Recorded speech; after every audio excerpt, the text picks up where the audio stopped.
Selamat pagi, Assalamualaikum warahmatullahi wabarakatuh. Baik, kembali lagi di dalam video saya. Kali ini saya ingin membahas tentang rekayasa perangkat lunak ya, mengenai proses dokumen. Jadi, ini adalah beberapa dokumentasi yang biasanya dipakai ya dalam kita melakukan suatu proses development aplikasi ya. Nah, di sini proses dokumen artinya nanti dokumen yang digunakan selama project ya dan selama proses pembangunan atau development perangkat lunak itu berlangsung. Baik, seperti apa itu kita next slide aja ya. Baik, jadi dokumentasi ya. Kalau seperti yang kita ketahui bahwa perangkat lunak atau software memiliki 3 komponen. Yang pertama adalah instruksi komputer, lalu prosedur, ya data, instruksi komputer, kemudian dokumen sama data ya. Nah, nanti dokumentasi ini berarti menjadi suatu bagian yang harus didelivery dari pembangunan perangkat lunak. Jadi tidak hanya perangkat lunaknya saja berupa objek, tapi dokumen-dokumennya juga harus ada di delivery, baik itu di sisi development-nya ya, untuk pekerjaan software development-nya ataupun nanti di delivery ke klien ya atau ke customer. Nah, perangkat lunak yang baik adalah perangkat lunak yang well documented, artinya terdokumentasi dengan baik ya. Tidak perlu menggunakan dokumentasi yang banyak, asal terdokumentasi dengan baik. Intinya tidak kurang dan tidak lebih. Karena untuk dokumentasi sendiri ini banyak referensinya ya, ada yang dari IEEE atau ada yang dari ISO, di mana itu adalah semua gambaran atau gambaran format ya atau template framework dokumen yang bisa digunakan dalam pengembangan atau pembangunan perangkat lunak. Nah, bagaimana dengan Agile? Agile itu tetap membutuhkan dokumen ya, seperti yang kita seperti ya teman-teman bisa lihat pada video saya yang kemarin yang membahas tentang Scrum. Scrum pun ada artefaknya ya, ada dokumen ya yang harus bisa dieksekusi gitu ya. Seperti ada sprint planning gitu ya, itu kan tercatat dalam dokumen ya untuk digunakan dalam melakukan satu kali sprint ya dalam Scrum. Nah, Agile memang dokumentasi yang digunakan tidak banyak ya selama fase development, tapi memang tetap well documented ya, terdokumentasi dengan baik. Nah, ada beberapa di sini yang bisa diadaptasi ya. Kalau kita ngomongin dokumen TA, itu kita ngomongin dokumentasi perangkat lunak versi akademik ya, atau buku KP lah ya, kerja praktek. Nah, kalau di buku kerja praktek sih ya, misalnya teman-teman kuliah di informatika, buku kerja praktek itulah dokumentasi kerja praktek yang biasanya dijadikan standar dokumen perangkat lunak. Atau buku TA juga bisa, tergantung dari prodi yang memang target dari luaran tugas akhir itu adalah perangkat lunak. Nah, secara umum di sini terbagi menjadi 2 ya, proses dokumen dan produk dokumen yang akan saya bahas pada video kali ini, baru yang proses dokumen. Pada proses dokumen ini sebenarnya ada 2 ya, ada project dan proses ya. Jadi selama proses itu hitungannya termasuk project. Ada juga dari standar lain yang memang dia membagi 3 ya, dokumen itu ada dokumen project, ada dokumen proses, ada dokumen produk ya. Nah, pada video yang pertama ini saya ingin membahas tentang proses dokumen dulu ya, di mana isinya akan ada dokumen selama untuk project dan dokumen selama proses development. Link sumber dokumen itu saya ambil dari situ gitu ya. Ya, untuk template-template yang ada gitu ya. Ada juga yang di sumber itu yang tidak ada template-nya, tapi sudah ada penjelasan mengenai fungsi daripada dokumen-dokumennya itu. Baik, apa saja untuk proses dokumen? Di proses dokumen itu ada vision statement, ada project charter, ada SRS, ya software requirement specification, ada software project management plan, ada release plan, iteration plan, MOU, project sukses kriteria, project closure report, change request, change control log, issue log, sama status report. Jadi ada 13 dokumen yang ada di proses dan project ya. Project itu misalnya MOU itu project ya. Terus project charter, vision statement itu dokumen project semua sebenarnya. Nah, kalau yang lainnya itu dokumen proses gitu ya. Nah, ini ada 13, apakah semuanya harus digunakan? Tidak juga gitu ya. Tergantung apakah proyek itu membutuhkan dokumentasi ini atau tidak gitu ya.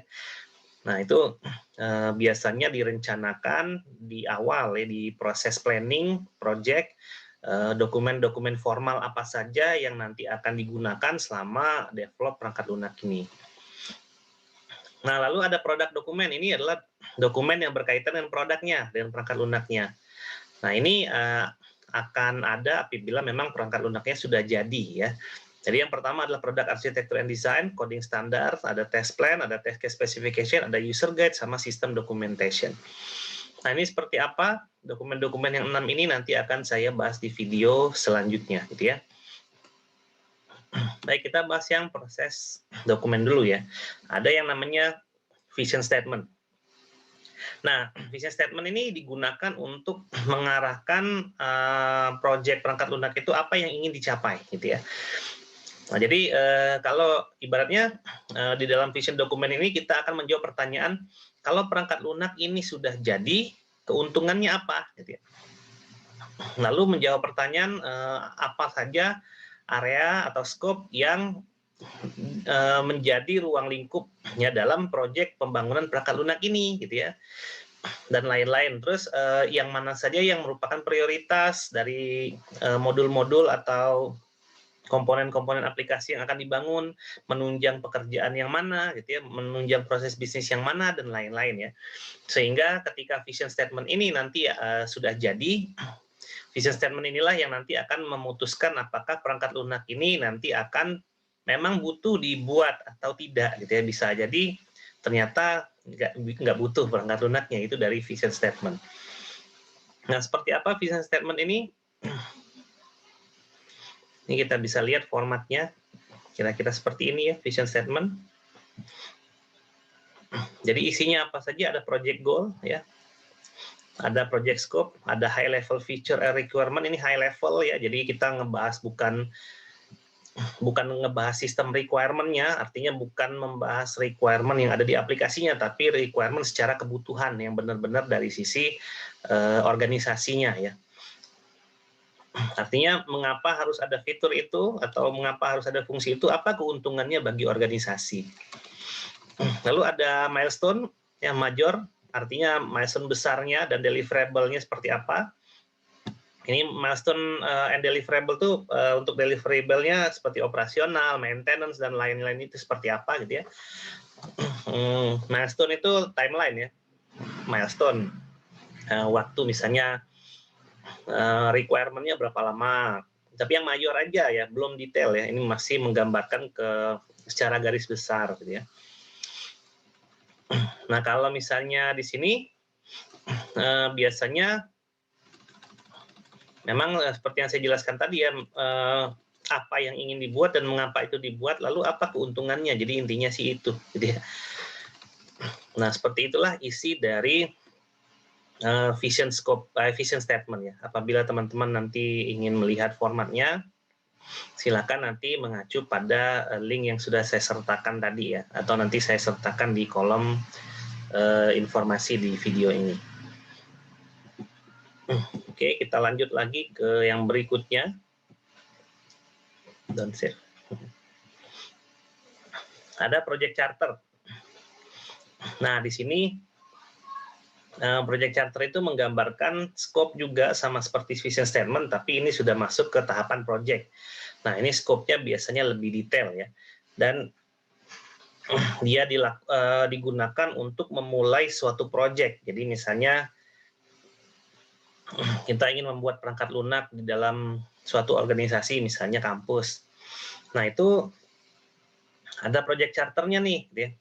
Jadi kalau di project charter ini biasanya ada persetujuan antara dua belah pihak, artinya ada persetujuan dari sisi customer atau klien ya, ada persetujuan dari sisi development. Nah, kalau dia udah disetujui, maka nanti project charter ini akan dieksekusi ya, lalu nanti akan dibuat project plan-nya seperti apa gitu ya. Jadi ini adalah formal ya, bentuknya formal. Biasanya ini disediakan oleh si software developer ya. Si software developernya itu menyediakan project charter yang kemudian nanti akan disetujui oleh oleh kedua belah pihak gitu ya. Seperti apa formatnya? Sebenarnya tidak ada format baku ya, yang penting ada isi intinya, itu yang penting intinya gitu ya. Nah, di sini bentuknya kira-kira seperti ini ya, karena memang dia tidak ada template yang dalam bentuk dokumen, jadi ini saya print screen aja dari apa yang sudah ada di situ gitu ya. Jadi di sini seperti ada project title, project manajernya siapa, sponsornya, customer, dan lain-lain gitu ya. Lalu ada tujuan, ada goal and objective, ada schedule nih gitu ya, terus ada macam-macam gitu ya. Nah, lalu contohnya seperti ini gitu ya. Kampus connect ya, start date, bla bla bla, project charter, customer, usernya siapa. Ini purpose-nya, ini goal and objective-nya gitu ya. Ini financial information-nya, artinya budgetnya berapa nih untuk project ini, terus ada prioritas, terus ada pendekatan yang dipakai apa, misalnya SDLC-nya apa, bisa pakai agile, bisa pakai scrum, bisa pakai waterfall dan lain-lain gitu ya. Terus constraint-nya apa, ada assumption-nya, sukses kriterianya secara umum, artinya produk ini dinyatakan sudah selesai atau fitur ini dinyatakan sudah selesai, apa kriteria-kriterianya. Dan ada scope, ada resiko dan obstacle. Nah, lalu ada signature di sini, gitu ya. Jadi ini resmi ya, ada project manager, project sponsor, customer, technical lead dan lain-lain. Ini bisa disesuaikan saja sesuai dengan pengambil keputusan pada organisasi masing-masing, gitu ya. Nah, project charter ini sangat penting untuk disetujui, gitu ya. Karena disitulah letak daripada legalitas yang nanti akan dieksekusi. Pembangunan perangkat lunak ya maksudnya. Oke, selanjutnya adalah SRS atau Software Requirement Specification. Nah, SRS ini berisi fungsi-fungsi apa saja yang nanti akan dibuat ya. Yang akan dibuat dan diimplementasikan dalam bentuk perangkat lunak. Di mana fungsi-fungsi ini nanti didapatkan setelah requirement gathering dilakukan. Artinya setelah pihak developer menangkap kebutuhan-kebutuhan dari user gitu ya, lalu dibuatlah suatu SRS di sini. Nah, di sini biasanya agak detail ya, fungsi-fungsi yang ada itu agak detail dan tidak jarang dalam SRS ini fungsi yang ada itu sudah menuju ke fungsi teknis, artinya fungsi softwarenya gitu ya. Jadi biasanya kan kita itu mengacu pada business requirement, tadi tercatat di vision statement nama project charter ya. Dia kan turun ke user requirement. Nah, user requirement itu nanti diambil melalui requirement gathering. Nah, lalu ada sistem requirement. Nah, sistem requirement inilah yang akan menjadikan fungsi-fungsi apa saja, fitur-fitur apa saja yang harus ada dalam satu perangkat lunak, dan itu dituangkan dalam dokumen SRS gitu ya. Nah, seperti apa format dokumen SRS? Ini banyak banget formatnya, bisa dibuat tergantung kebutuhan ya. Nah, ini format yang saya dapatkan dari link yang saya sertakan di slide pertama ya. SRS itu ada apa saja? Nah, kita lihat dari table of content-nya aja ya, gitu ya. Ada introduction, ada overview, ada goals and objectives, scope, ya ini tetap ada ya. Lalu definition, ada definisi apa saja yang ada di sini, jadi ada document convention, ada assumption. Terus ada general design constraint, ya ada non-functional requirement, ada functional requirement nanti di bawah sini ya.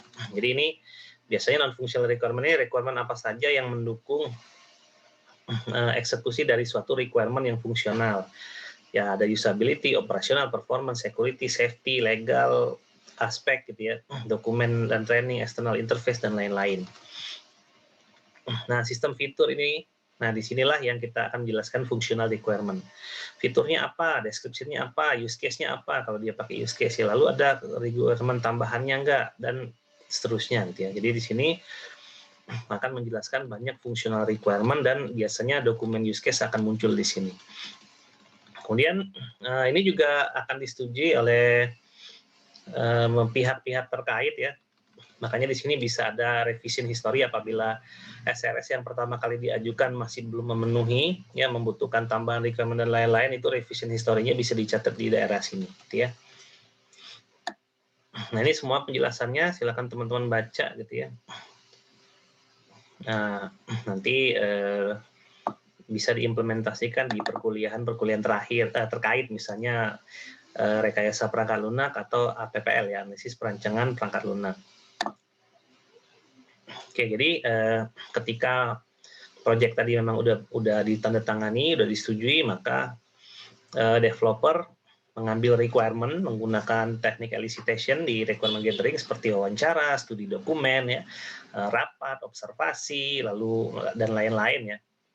Bisa menyajikan kalau dia udah punya white label software-nya, dia tinggal kasih prototype ya. Dia bisa kasih desain UI-nya dulu, misalnya kalau memang dia memiliki si customer itu memiliki tipikal yang memang tidak terbiasa terhadap IT atau dia tidak punya bayangan terhadap mau bikin apa gitu ya, itu macam-macam. Nah, yang pasti SRS ini akan menjadi awal dari segala-galanya gitu ya. Mau pakai agile varian apapun, Scrum, SM Programming dan lain-lain, itu harus dimulai dari requirement-nya dulu. Gitu ya. Mau pakai yang iteratif, ya itu kan iteratif dan evolutionary ya kalau Scrum. Kalau mau pakai yang prototype, ibaratnya iteratif sama tetap ya, walaupun nanti requirement ini akan dilakukan secara berulang-ulang, gitu ya. Oke, lanjut lagi ke dokumen selanjutnya. Ada yang namanya Software Project Management Plan. Nah, di sini artinya di sini nanti berisi seperti apa proyek ini akan dikelola, gitu ya. Mengenai nanti ada cost-nya, ada durasinya, gitu ya. Lalu ada yang mengerjakannya siapa, gitu ya, dan lain-lain, gitu ya. Nah, ini isinya adalah seperti ini, Project Management Plan. Jadi ada project name nanti dan seterusnya. Nah, ini ada tim membernya siapa, gitu ya. Kemudian ada dokumen kontrolnya, ini yang revisi keberapa dan seterusnya. Nah, ini kita lihat table of content-nya. Dia tetap ada scope and purpose and scope, goal and objective dan lain-lain. Nah, lalu ada startup plan, tim organization-nya seperti apa, gitu ya. Tergantung dari software development lifecycle yang dipakai gitu ya. Kemudian project communication-nya pakai apa? Misalnya bisa rapat via WA, bisa teleconference dan lain-lain. Technical proses seperti apa? Terus tools yang digunakan seperti apa? Kalau untuk project management bisa pakai Trello gitu ya, bisa pakai software management application yang dari web itu ya, yang web based dan lain-lain. Nah, kemudian work plan-nya seperti apa, aktivitas dan task-nya apa, terus release plan-nya, lalu iteration plan, lalu budgetnya berapa, itu ada di work plan semuanya. Ya. Terus ada control plan, di sini menginformasikan mengenai bagaimana proyek ini dikendalikan. Ya.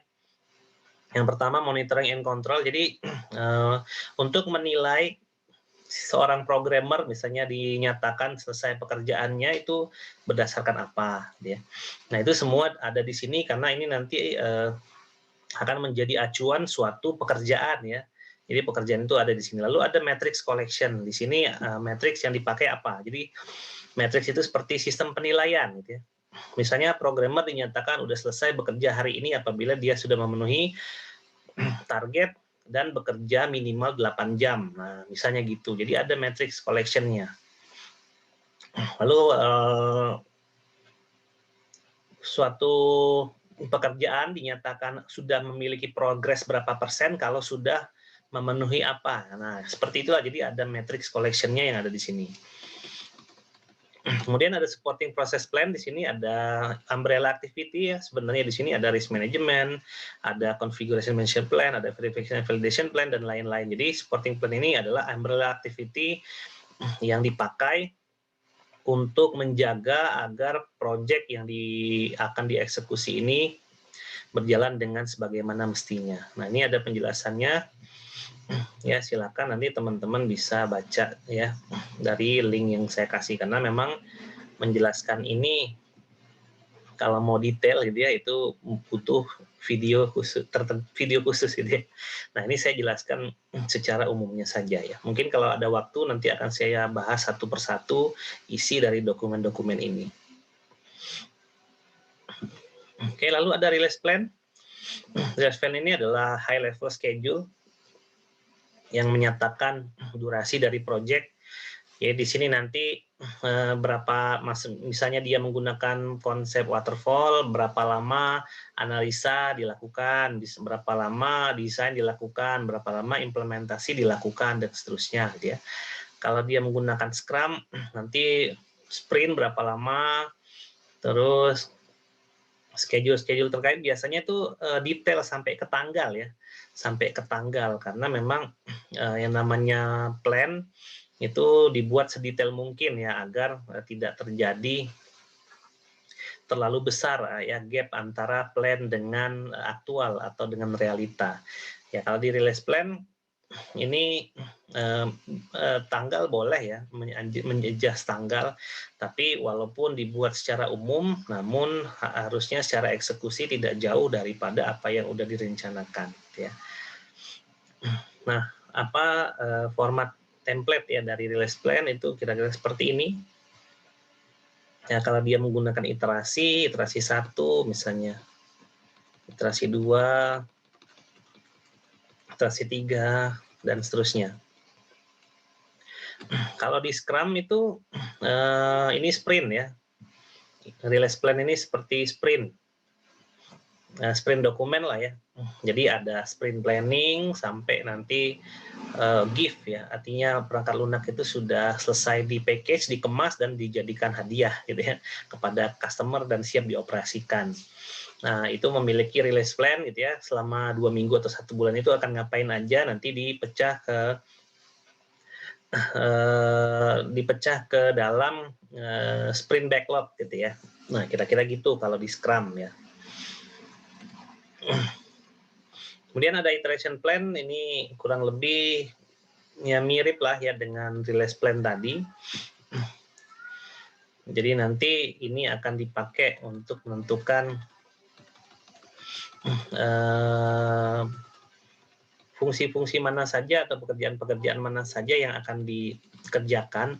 Ya, ini juga mirip dengan sprint planning tadi ya, mirip seperti sprint planning. Nanti di situ akan dijabarkan sprint backlog-nya. Nah, mirip sprint backlog lah kira-kira ya. Nanti akan dikerjakan berapa lama gitu ya.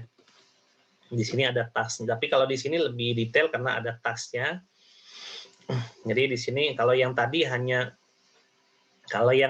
itu mungkin kalau di Scrum itu lebih mirip daily meeting ya, daily Scrum meeting ya. Apa yang dikerjakan hari ini, apa yang dikerjakan kemarin, apa yang menjadi kendala dalam pengerjaannya pada hari ini, pada kemarin gitu ya.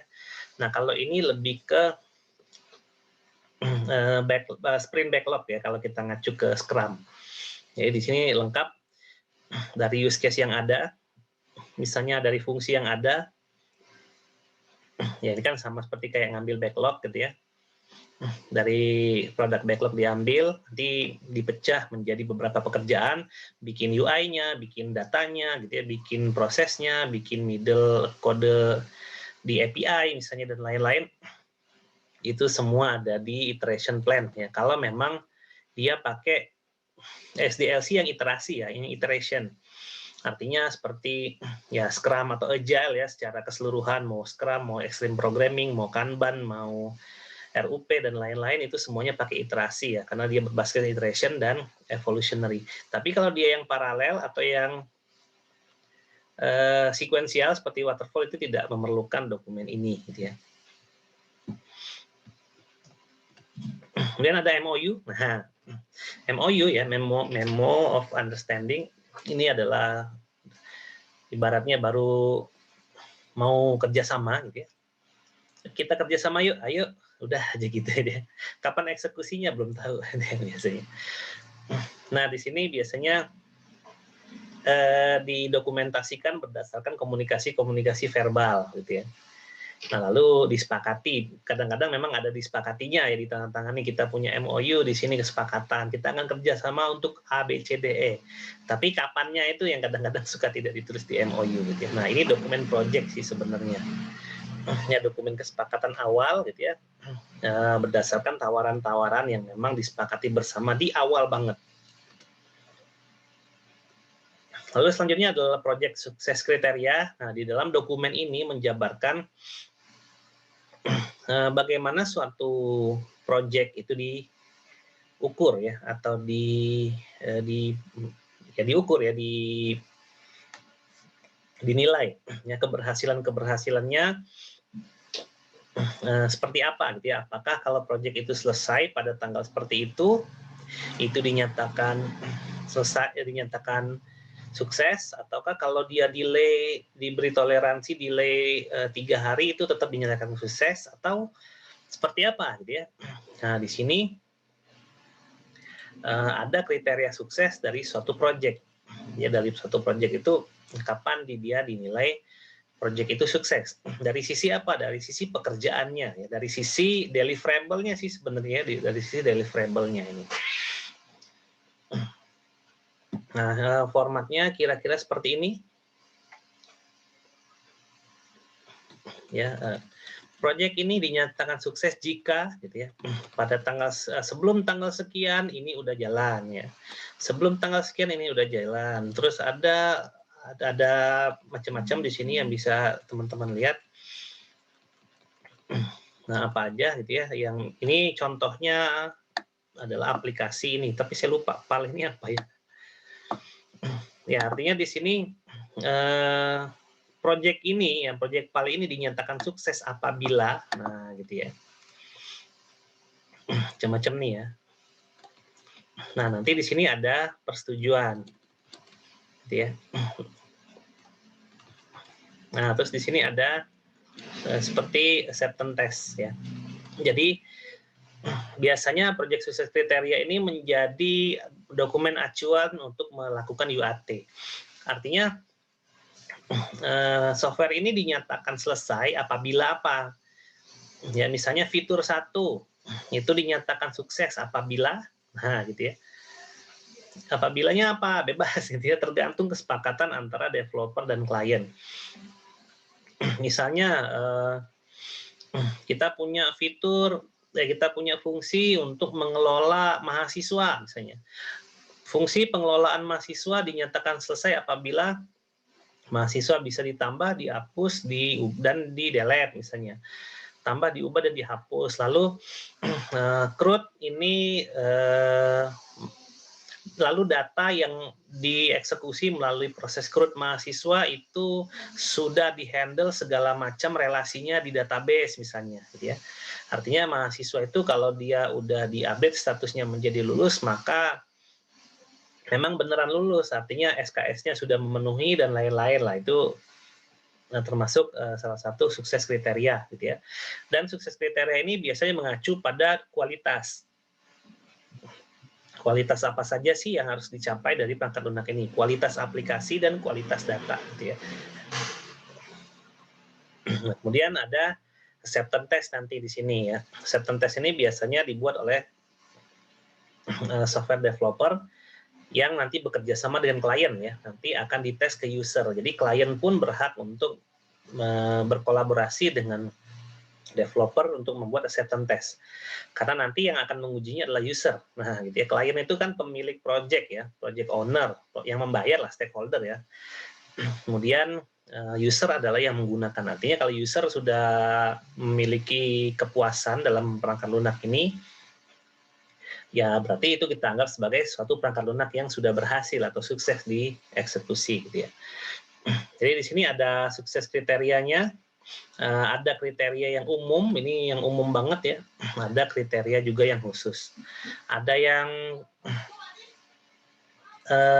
yang khusus itu ya yang untuk fungsi-fungsinya ya secara tertentu, ada kriteria suksesnya.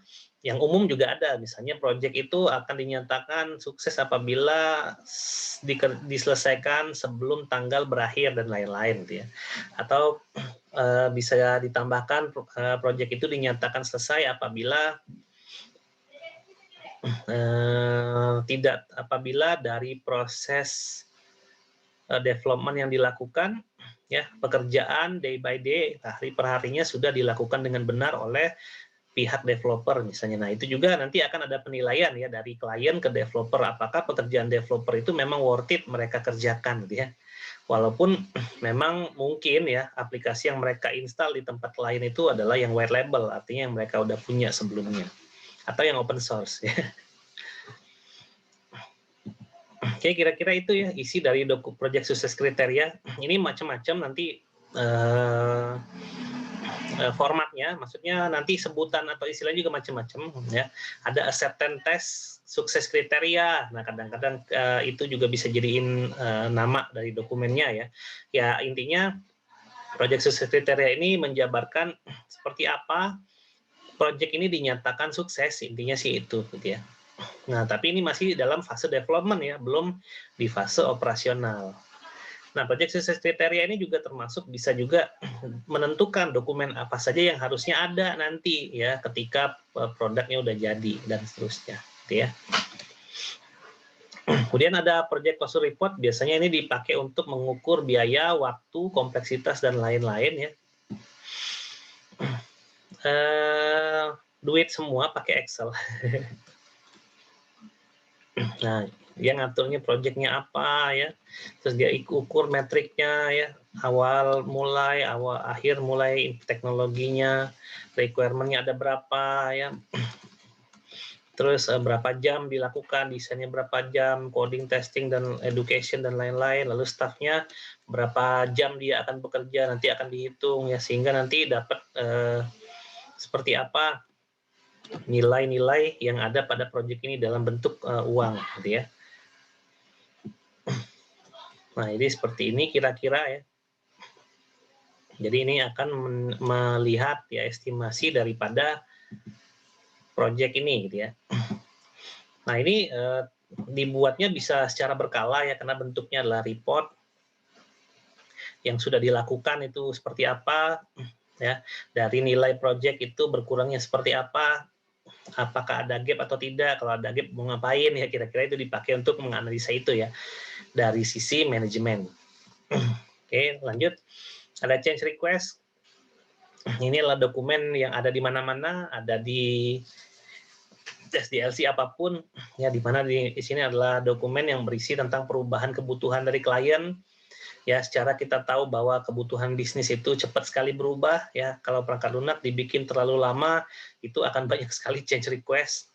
Nah, biasanya change request ini wajib ya difasilitasi oleh software developer, karena change request ini adalah salah satu software configuration management, artinya termasuk umbrella activity ya.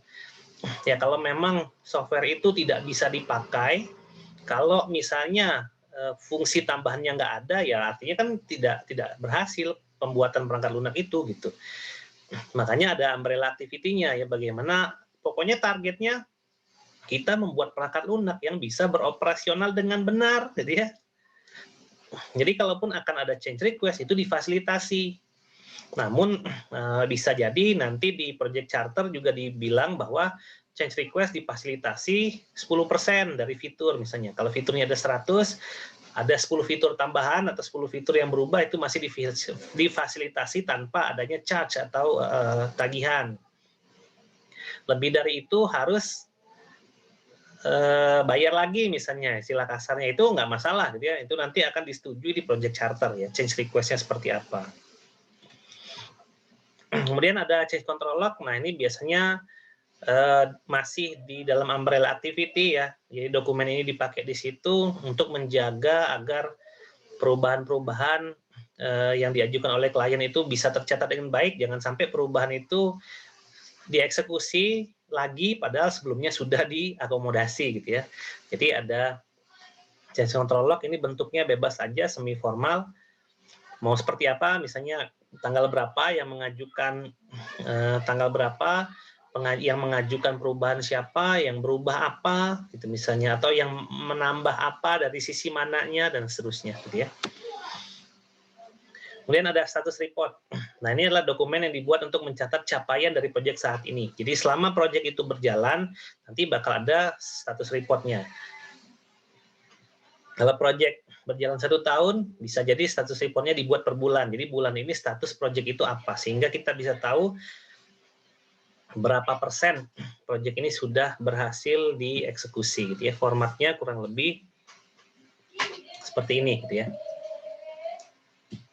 Tapi ini tidak mengikat juga sih. Ini bisa didesain sendiri tergantung daripada kebutuhan ya. Ini kalau yang pakai iterasi ya. Kalau pakai sprint, atau scrum atau agile atau iterasi lah ya.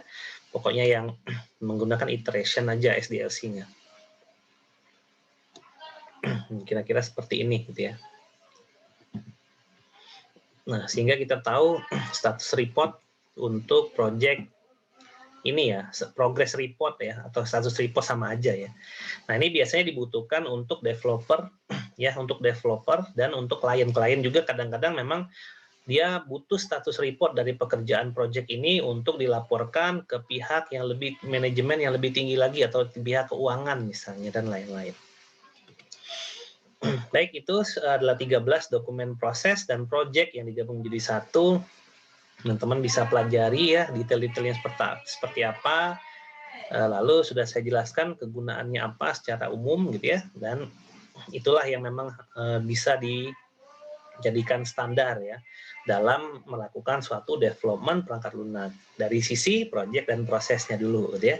Untuk produknya nanti akan saya buat di video selanjutnya. Baik, itu saja dari saya. Terima kasih. Saya akhiri. Wassalamualaikum warahmatullahi wabarakatuh.